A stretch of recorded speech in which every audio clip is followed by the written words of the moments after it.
이번 사연은 30대 초반에 사업을 하시는 여성분께서 보내주셨습니다. 누구나 같은 타이밍에 결혼을 하고 싶은 것은 아니지요. 결혼이란 참 어려운 것 같습니다. 결혼을 하고픈 시기가 달랐던 두 남녀의 이야기입니다. 무슨 일이 있었는지 지금 바로 알아보겠습니다. 안녕하세요. 저는 30대 초반 여자입니다. 결혼은 아직이고 만나고 있는 남자는 있습니다. 3년째 연애 중인데요. 남자친구는 동갑의 평범한 회사원입니다. 저는 김밥집을 7년째 운영하고 있어요. 처음에는 학교 앞에서 작게 시작했어요. 테이블 하나 없이 말 그대로 포장해가고 서서 드시는 작은 가게였어요. 그래도 열심히 하다 보니 가게를 조금씩 늘려갈 수 있었어요. 지금도 그렇게 크지는 않지만 테이블 5개 있고 주방일 도와주는 아주머니도 1명 있고 매출도 많이 올랐어요. 가게 세내고 아줌마 월급을 주고 제할 거 다 제해도 월 500 정도 수입은 나옵니다. 제 꿈은 김밥집을 여러 개 운영하는 거예요. 그래서 현재 2호점을 내려고 준비 중이에요. 가게 자리도 좋은 곳이 급매물로 나와서 인테리어 공사 중이에요. 한 달 정도만 있으면 오픈할 수 있겠네요. 얼마 전에 남자친구한테 청혼 받았는데요. 저는 결혼을 나중에 하고 싶었어요. 결혼하려면 돈이 필요하잖아요. 2호점을 내는데 제가 그동안 모아놓은 돈으로는 조금 부족해서 대출받았어요. 그래서 지금 당장 결혼하기에는 무리가 있었어요. 그래서 남자친구한테 결혼을 조금만 미루자고 했어요. 남자친구는 부모님이 빨리 결혼해서 손주 보길 바라신다며 다시 잘 생각해보라고 하더라고요. 저는 아무리 생각을 해봐도 힘들 것 같았어요. 그래서 남자친구한테 결혼을 2년만 미루자고 했습니다. 남자친구는 알겠다며 그러자고 하더군요. 그렇게 결혼 문제는 잘 마무리가 되는 줄 알았어요. 그런데 며칠 전에 남자친구 어머니가 김밥집으로 저를 찾아오셨어요. 처음에는 그냥 손님인 줄 알았어요. 오셔서는 남자친구 어머니라고 말씀 안 하셨어요. 이상한 아줌마라고 생각했습니다. 가게에 대뜸 들어와서는 가게 이곳저곳을 둘러보고 김밥 한 줄을 시키더니 가게가 작다고부터 시작해서 지저분하다고도 하고 김밥이 맛이 별로라고 하는 거예요. 그냥 진상 손님 정도로 생각했습니다. 한참을 그렇게 트집을 잡다가 저에게 자리에 앉아보라더군요. 저는 무슨 일이시냐고 물어봤어요. 그제야 남자친구 어머니라고 말하더군요. 깜짝 놀랐어요. 솔직히 조금만 더 트집을 잡으면 제가 한 소리 하려고 했거든요. 화를 내며 쫓아낼까 생각 중이었어요. 다행이었어요. 저는 최대한 공손하게 예의를 갖추며 인사를 다시 드렸고 무슨 일로 오셨냐고 여쭈어 보았습니다. 남자친구 어머니는 그냥 와봤다며 내가 못 올 곳을 왔냐고 그러는데 좋은 의도로 오신 게 아니구나 하는 생각이 들었어요. 남자친구 어머니는 저에게 부모님은 다 살아계신지 제가 학교는 어디까지 나왔는지 물어보더군요. 저는 두 분 다 계시고 고등학교까지 나왔다고 했습니다. 그러면서 남자친구 어머니는 저에게 왜 결혼을 미루는 거냐고 묻더군요. 저는 김밥집을 2호점 내려고 준비 중인데 그것 때문에 현재 가지고 있는 돈도 없고 결혼에 신경을 쓸 여력이 없어서 2년 정도만 미루고 싶다며 남자친구하고 다 이야기 끝냈다고 했습니다. 남자친구 어머니는 이거 해서 돈 얼마나 번다고 그러냐고 결혼해서도 계속할 거냐고 만약 아이가 생기면 김밥집 하면서 애를 어떻게 키울 것이냐고 하더군요. 그러면서 결혼하면 남편 내조하고 아이 잘 키우고 살림이나 잘하면 된다는 거예요.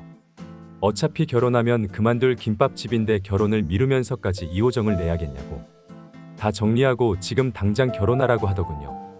저는 그럴 수는 없다고 했습니다. 결혼해서도 계속 김밥집을 할 거고 제 꿈은 김밥집을 여러 개 운영하는 거라고 이야기했어요. 그랬더니 남자친구 어머니는 남편이 벌어다 주는 돈으로 살림하면 되지 여자가 돈 벌어봤자 얼마나 버냐고 하더군요. 요즘 같은 세상에 아직도 저런 생각을 가지고 있는 사람이 있구나 했어요. 어머님, 요즘 세상의 남자가 밖에서 일하고 돈 벌어오고 여자는 꼭 결혼하면 집안 살림하고 애를 키우고 해야 하나요? 능력이 있는 사람이 벌고 집안일을 서로 분담해서 하면 되는 거죠. 아니 꼭 돈 버는 사람 따로 집안일 하는 사람 따로 해야 하나요? 그냥 둘이 같이 벌고 같이 집안일 나눠서 해도 되잖아요. 안 그런가요? 그랬더니 어머님은 그래, 요즘은 그렇게 사는 사람도 왕왕 있다고 하더라. 근데 우리 집은 그런 꼴 못 본다. 그럼 결혼한 남자가 회사에서 퇴근하면 마누라가 차려준 밥상을 받고 싶어 하지. 결혼해서까지 직접 차려 먹고 싶어 하는 남자가 어디 있냐? 그리고 일이 끝나고 피곤한데 남편 보고 청소까지 시키려고? 너 아주 당돌하구나. 이러시는 거예요. 저는 그래서 어머님께 요즘은 집안일 전담으로 하는 남자들도 많이 늘었고 요즘 부부들은 남녀 구분 안 한다고 했어요. 그랬더니 어머님은 절대 그런 꼴 못 보신다고. 내가 정 그렇게 나온다면 집에 들어와서 살아라. 그럼 돈 문제도 해결되고 나중에 애 낳았을 때 키우는 문제도 해결되고 집안 살림도 내가 해줄 거니 너희들이 들어와 살면 모든 문제가 해결되니 당장 결혼 준비해라 어떠냐? 라고 하시더군요. 저는 너무 갑작스러운 이야기라 어떻게 해야 될지 모르겠더군요. 아니 솔직히 싫다고 거절하고 싶었어요. 저희끼리 시작할 능력이 없는 것도 아니고 지금 당장 힘들어서 그렇지. 이래서 2년만 고생하면 투자금 다 뽑을 자신 있고요. 무엇보다 지금 당장 결혼할 생각도 없었고요. 합가해서 시부모님하고 같이 살 마음은 절대 없네요. 그렇다고 대놓고 싫다고 할 수 없어서 저는 남자친구하고 상의해보겠다고 했어요. 저는 아무리 생각을 해봐도 남자친구 어머니가 괜히 온 게 아닌 것 같더라고요. 아무래도 어머님이 가게 오셔서 하신 말이 어머님 혼자만의 생각이 아니고 남자친구하고 같이 상의 끝에 나온 결론이 아닐까 하는 생각이 들더군요. 그래서 기분이 나빠졌어요. 아니 결혼 문제에 대해 같이 상의한 끝에 결론 낸 거고 그리고 뭔가 불만이나 다른 의견이 있으면 직접적으로 나한테 이야기하면 되지. 어린아이도 아니고 부모님을 앞세워서 이야기하는 것은 정말 아니라는 생각이 들었어요. 만약 그런 거라면 어떻게 해야 할까 생각해봤어요. 만일 남자친구 머리에서 나온 이야기라면 아무래도 남자친구하고 결혼을 다시 생각해봐야겠어요. 분명 제 앞에서는 제가 결혼 미루자고 하니까 알겠다고 해놓고 뒤에서 딴소리 듣게 만들다니 이건 경우가 아니잖아요. 마음도 뒤숭숭하고 그래서 일찍 가게 문을 닫고 남자친구와 만나기로 했어요. 저는 남자친구를 만나자마자 물어봤어요. 어머님이 가게 오셔서 이런저런 이야기를 했는데 남자친구 너도 알고 있는 일인지 혹시 남자친구도 같은 생각이고 너희 가족끼리 다 이야기 끝내놓고 혹시 나한테 통보만 한 거 아닌지 물어봤어요. 아니나 다를까 남자친구는 머뭇머뭇하더군요. 저는 다그치듯이 물었습니다. 그제야 남자친구가 바른대로 이야기하더라고요. 제 생각이 맞더군요. 그래서 저는 남자친구한테 결혼을 다시 생각해봐야겠다고 했어요. 남자친구는 잘못했다고 미안하다고 빌더군요. 저는 싫다고 하고 저를 붙잡는 남자친구를 뿌리치고 집으로 갔습니다. 전화와 메시지가 불나게 오더라고요. 저는 휴대폰을 꺼버리고 혹시 찾아올까봐 집에 불도 일찍 꺼버리고 없는 척했어요.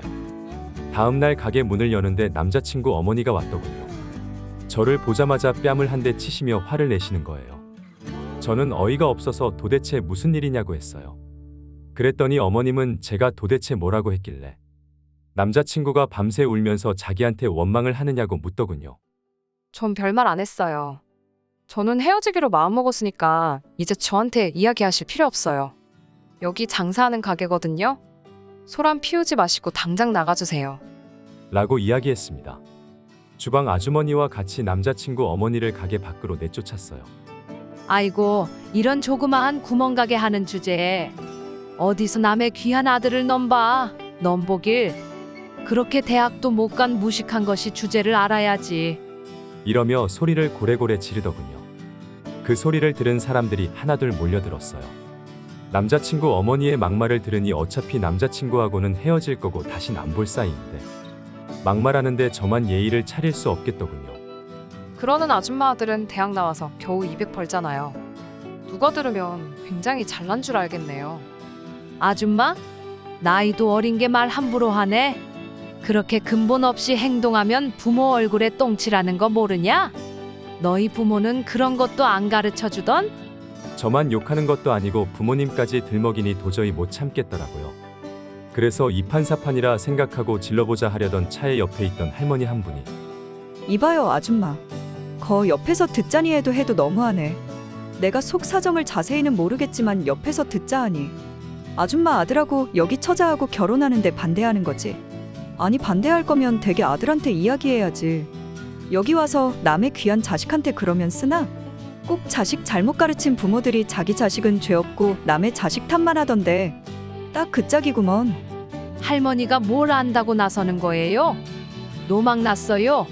노망? 여편네가 못하는 소리가 없네? 그럼 그 짝은 젊은 처자 부모님 봤어?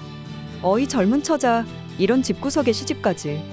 이런 무식한 시어머니 만나면 평생 고생해. 남자친구 어머니는 할머니한테 가던 길 가라고 소리쳤어요. 주위에 몰려들었던 사람들이 할머니한테 뭐라고 하는 남자친구 어머니 보고 수근거리며 욕하기 시작했어요. 아이고 몰상식한 여자네. 쯧쯧쯧.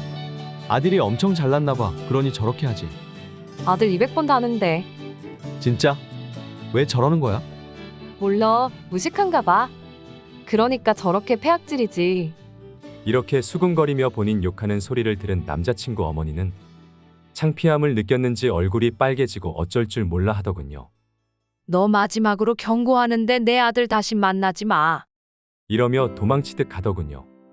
남자친구 어머니가 가고 난 뒤 할머니가 다가와서 위로해 주셨어요. 저는 할머니에게 감사하다고 인사드렸어요. 할머니는 또 찾아오면 연락하라고 연락처를 주시더군요. 짧은 후기 사연입니다. 얼마 전에 남자친구 어머니가 가게에 와서 행패를 부려서 남자친구하고 헤어진 사연 쓴 여자입니다. 그 일 있고 난 뒤로 남자친구하고는 깨끗하게 끝냈어요. 더는 연락이 오지 않고 찾아오지도 않았죠. 그때 저를 도와주신 할머니는 김밥집 단골이 되셨어요. 매일 오셔서 이런저런 이야기를 하시며 놀다가 가셨죠.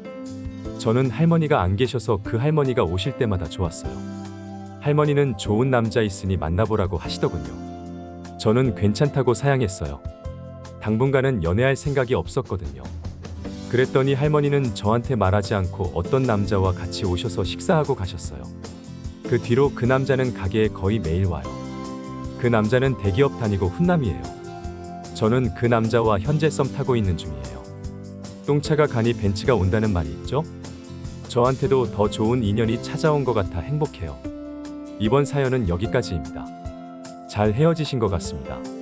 그런 집안도 문제이지만 결혼이 급한 남자와 결혼은 천천히 하고 사업이 먼저 하고 싶은 여자의 이해관계를 좁히는 것도 정말 힘든 일입니다. 지금 벤츠 확인 잘하시고 사업 번창하세요. 오늘의 사연은 여기까지입니다. 사연에 관한 다양한 댓글 남겨주세요. 그리고 신청하실 사연이 있으시다면 아래의 메일 주소로 보내주시면 사연 제작을 도와드립니다.